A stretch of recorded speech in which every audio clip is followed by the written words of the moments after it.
வணக்கம் ஃப்ரெண்ட்ஸ். நிறைய பேர் மலச்சிக்கலால் அவதிப்படுவாங்க. அப்படி மலச்சிக்கலால் அவதிப்படுறவங்க 6 வகையான அற்புத ஜூஸ் குடித்தாலே போதும் மலச்சிக்கலை குணப்படுத்தலாம். அந்த 6 வகையான அற்புத ஜூஸை எப்படி தயாரிக்கணும், அதுக்கு என்னென்ன பொருள்கள் தேவை, அதை எப்படி யூஸ் பண்ணணும், அதை பற்றி இன்னும் விரிவாக தெரிஞ்சுக்கலாம் வாங்க. அதாவது பெரும்பாலானவங்களுக்கு மலச்சிக்கல் பிரச்சனை பெரும் பிரச்சனையாக இருக்குது. அதில் இருக்கிற போதுமான நெகிழ்வுத்தன்மை உடல் உழைப்பு இல்லாதவங்களுக்கு தான் இந்த மாதிரி மலச்சிக்கல் பிரச்சனை உண்டாகுது. மலச்சிக்கல பிரச்சனையை குணப்படுத்தாமல் விட்டுட்டாங்கன்னா அதுவே ஃபைல்ஸ் நிறைய, அது இல்லாமல் நிறைய பாதிப்புகளை தந்துடும். அதனால பல சாறுகள் மலச்சிக்கலை குணப்படுத்துகிற தன்மை அதுக்கு நிறையா இருக்குது. அதாவது மலத்தை லூஸாக வரத்துக்கு அதிக நார் சத்து கொண்ட பொருள்களை சாப்பிட்ற போது மலச்சிக்கல் பிரச்சனையை தடுத்துடலாம். அதனால மலச்சிக்கலை தடுக்கிறதுக்கு உதவுற அற்புத ஜூஸ் எப்படி தயாரிக்கணும், அதை பற்றி விரிவாக தெரிஞ்சுக்கலாம் வாங்க.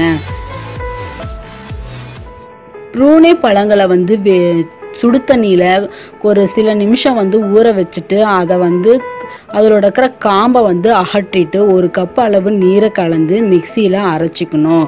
அதில் கொஞ்சோண்டு தேனும் அதுக்கூட இன்னொன்று சீரக பொடியும் சேர்த்து நல்லா கலக்கி அந்த ஜூஸை குடிக்கணும். பேரிக்காய் ஒரு சிறு துண்டை எடுத்து அரிஞ்சு அதில் மிக்சியில் போட்டு அரைச்சிக்கணும்.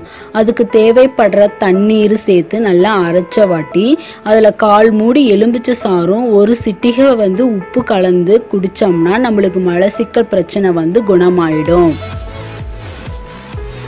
ஆப்பிளை துண்டு துண்டாக நறுக்கி அதில் கொஞ்சோண்டு நீர் சேர்த்து நல்லா மிக்சியில் போட்டு அரைச்சி எடுத்துக்கணும். அதில் 1 கப்பு தண்ணி அதில் 1 கப்பு ஊற்றி கொஞ்சோண்டு சோம்பு பொடி போட்டு நல்லா கலக்கி அந்த ஜூஸ் ஆப்பிள் ஜூஸ் குடித்தோம்னா நம்மளுக்கு மலச்சிக்கல் பிரச்சனையை தீர்த்திரும். ஆரஞ்சு பழத்தில் இருக்கிற விதைகளெல்லாம் நீக்கிட்டு கொஞ்சோண்டு தண்ணி கலந்து ஜூஸாக செஞ்சுக்கணும். அதில் நார் சத்து அதிகமாக இருக்கிறதுனால குடல் இறக்கத்துக்கு பெரும் உதவியாக இருக்கிறதுனால நம்மளோட மலச்சிக்கல் பிரச்சனையை தீர்க்கறதுக்கு உதவி செய்யுது. எலுமிச்சை பழத்தில் கொஞ்சோண்டு நீர் சேர்த்து ஜூஸ் தயாரிச்சுக்கணும். அதில் 1 டேபிள் ஸ்பூன் தேன் கலந்து அதோட 1/2 ஸ்பூன் சீரக பொடியும் கலந்து நல்லா கலக்கி குடித்தோம்னா அந்த ஜூஸ் எலுமிச்சைப்பழ ஜூஸ் குடித்தோம்னா நம்மளுக்கு மலச்சிக்கல் பிரச்சனை தீருடும். அதனால் வாரத்தில் 4 நாள் இதை டெய்லி இந்த ஜூஸ் குடிச்சிட்டே வந்தோம்னா நம்மளுக்கு மலச்சிக்கல் பிரச்சனையே எப்போவுமே வராது. நிறைய தகவலை பற்றி நம்ம பார்த்தோம். இப்போ மேலும் பல தகவலை தெரிஞ்சுக்கணும்னு விருப்பம் இருக்கிறவங்க சப்ஸ்கிரைப் பண்ணுங்க. நன்றி.